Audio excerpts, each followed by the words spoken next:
career in sales is sometimes a vocation, but more often than not, it's part of a journey that may start somewhere else with a technical degree, a marketing job, or maybe a business background.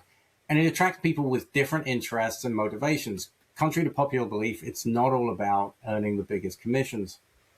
Our guest this week is Dave Kenneth. He's a successful tech salesperson. He's built and managed highly effective teams of salespeople, and he has a unique approach to mentoring and motivating people across generations. He shares with us his experiences both in sales and in management, and he encourages us all to do something different and don't be afraid to fail. This is CareerZCastVoices. I'm Steve Cummins, and along with my co-host Marcio Sato, we dig into the playbooks of CEOs, educators, and disruptors in their own words to give you the edge in your professional journey.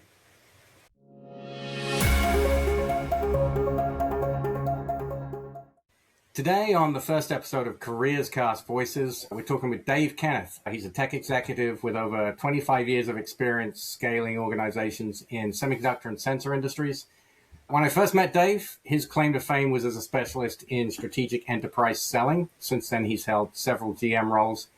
But over the years, I've really seen him excel in building and growing teams through mentorship and leading by example. So when I decided I wanted to talk to leaders about how to help the next generation of professionals, Dave was the first person that came to mind. Dave, welcome to the show. Hi, thank you, Steve. All right, I'm going to jump right in with the questions here. So, Dave, you and I worked together, I think, for almost 10 years. And you would often talk to me about the importance of managing each individual differently based on their personality, their skill set. It's something I always admired. I was never able to live up to it myself. But can you talk us through your approach on that and how you work like that? Yeah, I think first and foremost, it's, I think, driven by a passion for what makes people tick. And when we had the executive development program at Panasonic, I really enjoyed the culture aspect of it and learning about how different decisions are made and what motivates people. So based on that, as I started to grow and develop teams, I realized diversity is actually the most important aspect to have a high power team. And if you have diversity in thought and culture and people and motivations, background, it is something that you have to tailor your approach individually and not have a one size fits all. Having different thoughts and ideas really help bolster the progress of the team. So when you were doing that, is there any particular assessments or tools that you use that you find helpful to run a team like that? Yeah, one, I think you remember I was really into that Sales 2.0 methodology book where it talks about aligning people, process, and technology to your strategy. And so I went to a conference and I met Nancy Martini for the predictive index tool. And I guess it's the only tool that you can use for recruitment that is actually sanctioned, allowed to be used. So the predictive index tool is what I like because it really only focuses on your strengths and not your weaknesses. You can infer what the weaknesses are, but it really tailors for people's strengths. And it's a very simple test. It's only 2 pages long of check boxes that you have to fill out. So it's a very simple tool, but very powerful in helping to understand people's communication style and engagement. How are they motivated? Do they love the pat on the back? Are they looking for status, for money? Do they prefer that privately? There's a lot of different ways to motivate and engage your team. So it's interesting. So you said it, I think you mentioned it can be used in the hiring process. So I think a lot of us are used to doing the Myers-Briggs test, and there's a few others out there. But do you find it most useful in the hiring part of the process or when you're actually managing folks? It's used for both. I would say for the hiring process, it's just one data point. It's not something that should be used in and of itself. In the managing people, that's something that you have to use on a case-by-case basis. So every time you have a challenge, I refer back to it and try to understand, retrospect, when I had a challenge that I needed to fix something that I did, or how do I communicate, or how do I get that person to take action. It's a tool that I typically used more for problem solving or solution finding than on a day-to-day basis, but you technically should use it for a day-to-day basis. Got it. That makes sense. So since you're most familiar with the world of sales, and I'm sure a lot of people watching this are are thinking of getting into sales or building their own sales careers, are there specific skill sets or attitudes that you find are really helpful to be successful in the sales field? The curiosity and the willingness to ask questions, so seeking to understand. If you don't have curiosity, you're just going to be regurgitating facts and figures without asking questions. I also think people that want to that have a motivation to solve problems make better salespeople than, again, just trying to push something. So really trying to solve problems. There's just a certain feel where you're very pushy. I think the modern salesperson is not a pushy person. They're really a problem solver, ask questions, very intelligent questions to really seek to understand. Marcio, I'm curious, since you were a CTO and worked at Google, I'm sure you had a lot of salespeople calling on you. Anything that Dave's saying that resonates with you, or any thoughts on sales techniques? When we talk about B2B, sales becomes more of a science. So I think I would question Dave, what do you see as the difference between what most people perceive as what a salesperson is and a salesperson within a B2B organization selling to analytical people? What is that people don't understand about salespeople? Like, it's a classic, sell me this pen. If you just immediately start to dive in and try to describe the pen, it's like the classic salesperson. That's why I say that you really have to focus on the inquisitive, the curiosity, right? Every person is a little bit different. You don't know their motivation, what's important to them. So I think the modern salesperson is leveraging technology in order to gain insights, gain understanding, and really to create value and ask questions that help lead the buyer down a path to either seeing that there's a pain point or helping to address a pain point. So I think the modern view of what a salesperson is has really shifted, and it's much more technology focused. It's much more about being a problem solver, adding value at all steps, and not taking somebody's time. And I think that's really critical. You still obviously need to have the fundamental and the social aspect of selling is you have to be trustworthy, achieve your commitments, follow up and answer questions, don't leave things left undone. Those are critical aspects of being successful in sales that will never go away. But I think the modern one is really leaning into value creation, asking questions, and preparedness. Yeah, and one of the things you said there, mate, it pushed me back to when I was running marketing teams. And one thing that always used to annoy me, I would hear this thing from people in marketing that say, well, the problem with salespeople is that you're only going to do something if you get paid for it. I'm guessing you've come across that. How does that make you feel, or how have you pushed back on people if anyone said that to you? Definitively, in a capitalistic market like the US, it is a prevalent problem because our compensation is dependent on sales incentives or sales bonus. So I think in the US, the traditional model is somewhat broken. Definitely, you have to have people that are motivated and driven. But my last company that I was at, they actually had no sales incentive plan. They valued collaboration globally over generating of revenue by one individual. And so it's much more important to work as a team, and they're very successful in driving revenue and growth. And that was very difficult coming from a Swiss company to then try to attract and retain top sales talent in the Americas that are used to this capitalistic commission-based incentive program. That's really interesting, though. So you were trying to motivate a sales team by non-monetary compensation and incentives. What?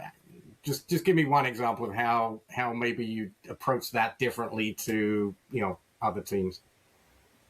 For them, it was really attracting people about the opportunity to be a part of a global technology leader and to make their indelible mark. So attracting people that did not accept the status quo, that wanted to change things. That's where I would attract the right talent for that organization. And then their compensation, you have to basically help them understand with your position growing, your compensation goes. So it's not how much they're going to make this quarter, it's how much they're going to make in the longer run by building their career, right? So That's correct. It's a longer term mindset. Yeah. So again, I think career paths in sales are very different to other areas. One thing that I've seen in my career, and I've talked to people about this before, is there is a tendency that when you have a very good salesperson, that part of their progression is to make them a sales manager, right? Because traditionally, that's how you make more money, you get more recognition, et cetera, et cetera. But what I've also seen is the things that make you a good salesperson are not necessarily the same skills that make you a good sales manager. So is this something you've come across? And how do you handle that situation where it's somebody who wants to be a sales manager that you don't think is really the right person for it? Or, vice versa, you have somebody in that role that really is better off being an individual contributor? Yeah, I think I was a benefactor of being a top salesperson, being promoted. So I'm not going to totally say that it's not possible. The decision factor really is, do they have the right mindset, the right behavior? So what you're looking for may or may not be your top salesperson, but who's quietly coaching or mentoring or helping others on the side. That's going to be a good leader because they have no responsibility for that person, but they're jumping in to help and supporting and help grow individuals or an organization. Some of the training that I tried to implement at my last organization, and I hired Jamie Turner, who's a professor at Emory University, as an author and public speaker. And his concept was the unspoken rules of leadership. When you wake up every day, do you say, I'm not worthy, people don't like me, the world is against me, or whatever things don't just go my way, whatever negative connotation is, you're always going to be in this stuck loop and you're never going to reach your potential. So really making sure you have the right behaviors are really what I fundamentally look for. And that resiliency, ownership and accountability, these are things that I look for in leaders to promote and develop. And also the sociability aspect. Do they have, are they confident in their emotional intelligence? Do they have high EQ and curiosity, inquisitive? Those are some of the elements that I look in for promoting individuals in at least sales management positions. So I'm speaking mainly in sales management positions. I like what you're saying, Dave, because I came from engineering background and I see the same. There are people who can be great engineers, people who can be great salespeople. But when it comes to leadership, it's really the ability of bringing people from other functions together, right, to develop a common vision. And as Steve said, the skills are different. The things you need to do that are different from you to excel as an engineer or a salesperson or as a marketing person. Right? Yeah, I think the other thing it points out, I'm always impressed with people who come to me and say, I would really like to move up to management. What do I need to do to get there, right? As opposed to the conversation that we've probably all had, which is, I see there's a manager's job available. Why aren't I good for it, right? So I think what you're highlighting, Dave, is there's certain things you're looking for as you're helping develop people. And if they want to get in management, you would probably have them focus on certain things like mentoring colleagues and what have you. So I think it's a good point to take out of this, that promotion doesn't just happen in an instant, right? It could happen over a year or so because you've seen that potential and you're working with that person to help them get where they need to be. Yeah, and I think so. You mentioned drive. That is one of the elements that I also look for. You have to have the drive. If somebody doesn't want to be a leader, I'm not going to force them, right? So drive is also very important. So let's talk about different cohorts in the workplace. So you have managed baby boomers, Gen X, millennials, Gen Z. What are some of the differences you see, particularly in terms of motivating, the different generations and particularly how that differs for Gen Z compared to the others? Yeah, I have managed multiple different generations. And I think the one thing that really stands out that I've seen that's a big difference between is resiliency. There's use of technology on either side. There's multiple, some are better, some are worse, right? And we can talk about that. But how do you motivate? That is very different between boomer, Gen X versus millennial and Gen Z. And I would kind of separate those two because I think boomer and Gen X are kind of closer in how you can motivate them. And I would say millennial and Gen Z are a little bit closer in how you motivate them. I'm not saying I'm perfect at this. I'm still learning. I have two boys that are Gen Zs and in college right now. So I am learning, even as I go, how do I motivate and engage them? And it is very different. This work-life harmony is a very critical factor that baby boomers and Gen X, they're married to their job or their company, and their identity is wrapped up in their profession. So they work hard. They're out there constantly, they know what it takes and they just take the ball and run with it. With Gen Z and millennial, it's a great thing that they're bringing this work-life harmony, but also you need to find different motivation factors to get them to go that extra step beyond. And that one I've had to tailor individually. What are their hopes and aspirations? Individually, you have to find out what are their motivations, and are they looking to take a step up? Sometimes it's just education. Some of them just want to learn and grow and be challenged and to have a career path. And that was my biggest challenge at my former company is it was a smaller team in the US.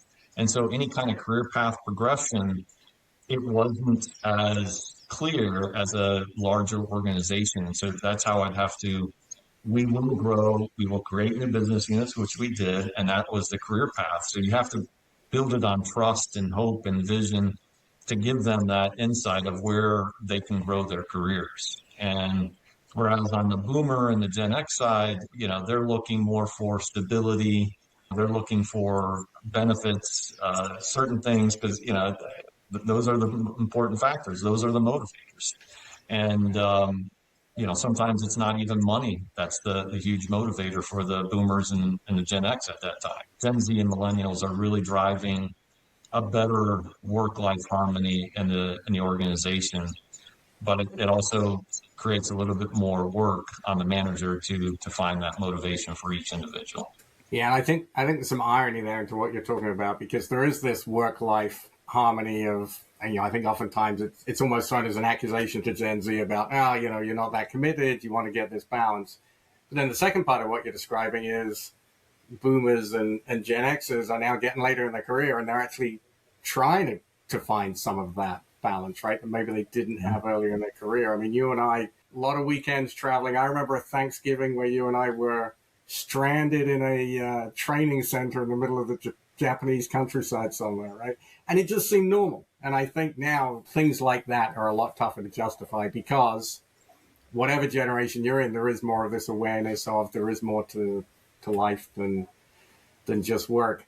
Marcio, I'm curious, you've worked in small organizations, startups, and big companies. How do you see that work-life harmony and how it's changing?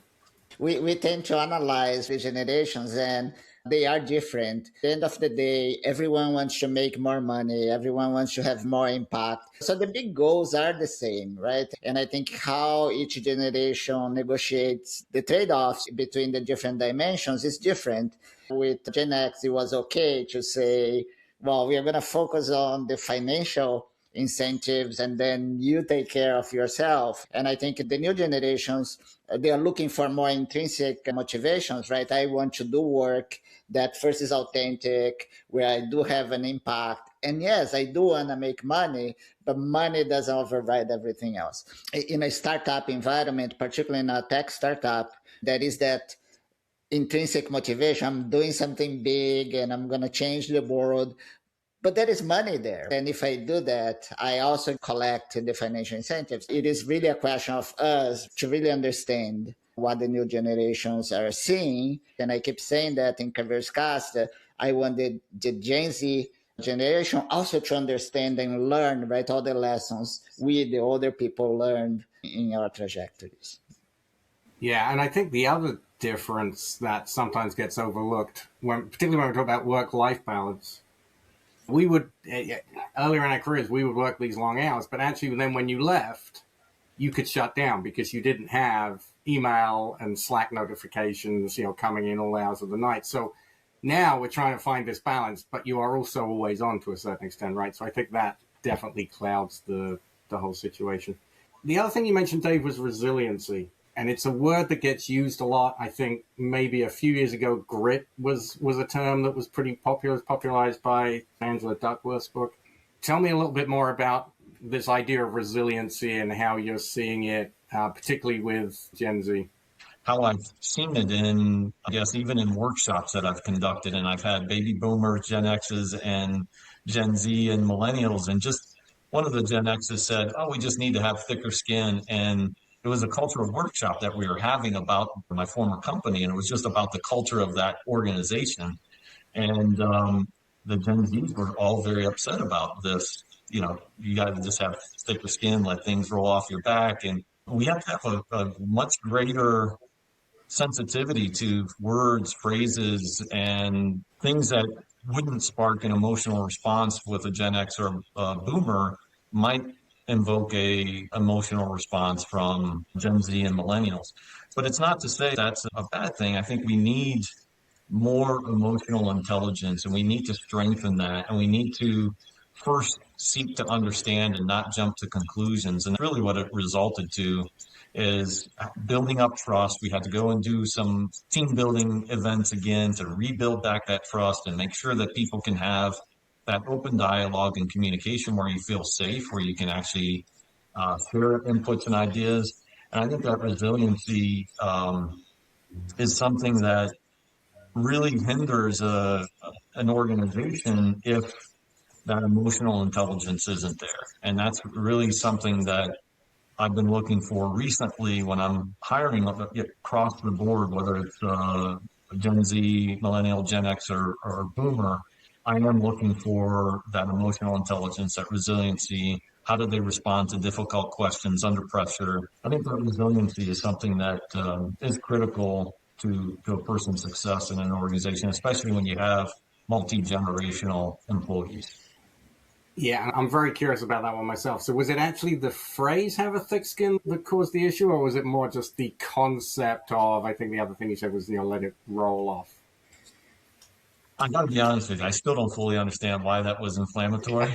The tough skin imply that I am not vulnerable and I can deal with contradictions in my life, which is something that used to be very valued in our generation. The new generation is looking for ways of working where I can make myself vulnerable. So I don't want to work with a reality where someone is saying something that's different from what I believe, and I'm okay with it. I'll deal with it. I don't want to have a thick skin that allows me to deal with those contradictions long term. That makes a lot of sense to me. Again, put some stuff in the comments. I would like to know, but I think Marcio is in the right area there. At the risk of extending into even further uncomfortable areas, you mentioned something, I think, about ownership or entitlement. Any examples that you can share with us of what you saw and maybe how you can handle it? I think it's a great use case. If you're looking to get promoted, take ownership, take accountability to help the team and the organization say, we might be able to do this meeting a little bit more effective if we did X, Y, and Z for the team. Or take ownership. Hey, can I be the one that keeps time or keeps everybody on task, or make sure there's a lot of things that people can do to step up and not just complain. That was one of the things that Jamie Turner constantly said. For people that are leaders, there's a low complaint to action. But then also look for any kind of opportunities to step up and take ownership of projects, so take something off of your manager's plate. I think those are things that people just don't think about. But every time somebody has done that for me, it's a quick path to promotion because I see the value that they're creating. It's not only for me, but it's for the organization. There's another book that I just recently came across. It's called The Extreme Ownership. And that's by Jocko Willink and Leif Babin, and two former Navy SEALs. And that kind of concept, I think, will help people, especially Gen Z, to think, how do Gen X and boomers potentially think? And I think it'll give them some insight of the type of actions that they can take to help grow their career. Nice. So early on when I asked about sales, you said curiosity was a big factor. I also tend to think flexibility is, particularly now with AI uprooting a lot of professions, specifically for sales. What have you seen with AI so far? What do you think is going to happen as these tools expand and get taken up? AI, I think it can create a lot of value. It already has, and a lot of organizations used properly. But I think in the realm of sales, it still fundamentally, I think relationships are going to be paramount. How AI is going to be looked at, it's more of a tool that is augmenting a salesperson to take off mundane tasks, to maybe automate adding in information into a CRM, or doing the call prep. So gathering insights and information from various different resources to give much more valuable information real time before you reach out to somebody. And I think that's where you start to create the value point, where you're asking intelligent questions. You understand the pain point that they may be going through, or maybe some of the concerns that are going on. So I think pre-call and post-call, those are things that I think will create tremendous value. Some of the other ones that I thought were very interesting, I have to look more into it, but it's this coaching and training aspect where it's real time. And I think that could be a tremendous value, because a lot of people are not getting the individualized coaching or mentoring. And if they are, it's maybe on a monthly basis, or every time they go out on a sales call together. At my past organization, they told me it was a year to get up and running. That really needs to be cut down. So it sounds like you're saying it's kind of, so there's the information part of it, right? So making sure you have better information available to you. There's the process part, saving you time pre and post call. And then the onboarding part is interesting because you're saying it takes a year, and that's probably if you do it properly. And I think a lot of companies really don't do onboarding, right? They actually just give people the manual and the CRM login, and that's it. So OJT, on-job training. So maybe it'll accelerate that too. I think that makes sense. Marcio, anything you've seen from an AI perspective, how you think it might impact sales? It's exactly what they've said. In sales and in most other areas, AI is a tool that will help you to do your job faster, more efficiently, and hopefully move us up the stack so you're doing the more human things and automating the mechanical things. Sales is about matching the needs from customers with the capabilities of whatever you're selling. And that matching is still very human, is a judgment call and things that eventually maybe machines and software can do. But for the foreseeable future, is going to remain a human activity. Most of us start out our careers with a college degree. Sometimes it's relevant to the job we have, sometimes it isn't. But then you need to keep sort of sharpening that skill set. So from knowing you, I know continuing education is important to you. I believe I'm right in saying you did an improv class one time. Is that the best continuing education you've had, or would you recommend something else? I mean, that was an improv workshop for the team to break down the barriers. One of the things that Jamie Turner also used to say is, if you're comfortable, your world shrinks. If you're uncomfortable, your world expands. And I think that's really important, to be comfortable being uncomfortable. And I think that doesn't mean you have to solve anything. Just being in that uncomfortable zone, trying new experiences. The same thing with just starting out with, for instance, AI. You're farther down the curve than I am, and I've been reaching out to you, asking for insights and advice. And I think that inquisitive aspect of just learning, just try things. It doesn't have to be a professional education, but there's so much LinkedIn learning, podcasts like this. Nice. Marcio, any questions for Dave? Anything? Yeah, Dave, you just mentioned that you have kids and you're trying to become a good guide for them, right? A lot of the audience of this channel, young professionals, there is no major in college for you to become a salesperson, but I think a lot of people wonder and think that sales is something attractive to them. So what is your general advice for young people who want to explore the world of sales? What should they do in terms of acquiring skills or education or knowledge to eventually develop a career in sales? That's a very tough question because I think it's really independent. You know, for somebody in engineering, I would say go find technical companies that do internships, co-ops. That's how I really learned what my profession was going to be.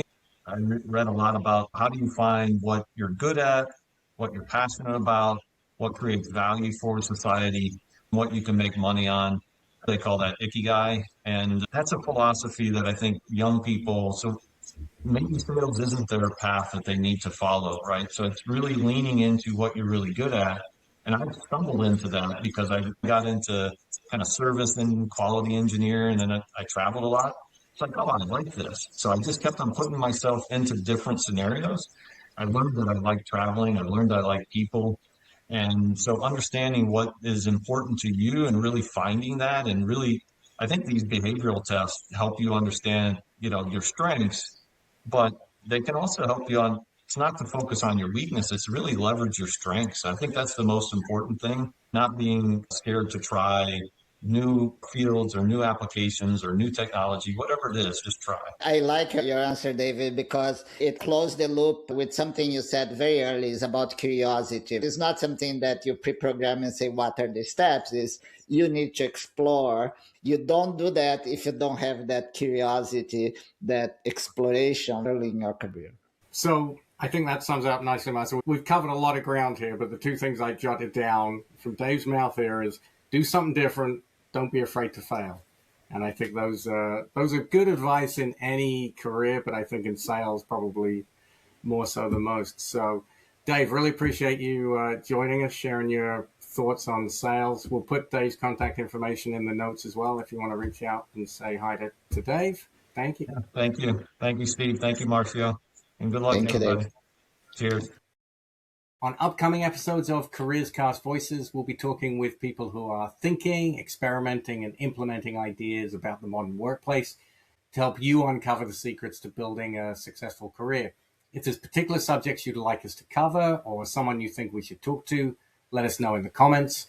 And please hit the subscribe button and follow us on LinkedIn. We'll see you on the next episode.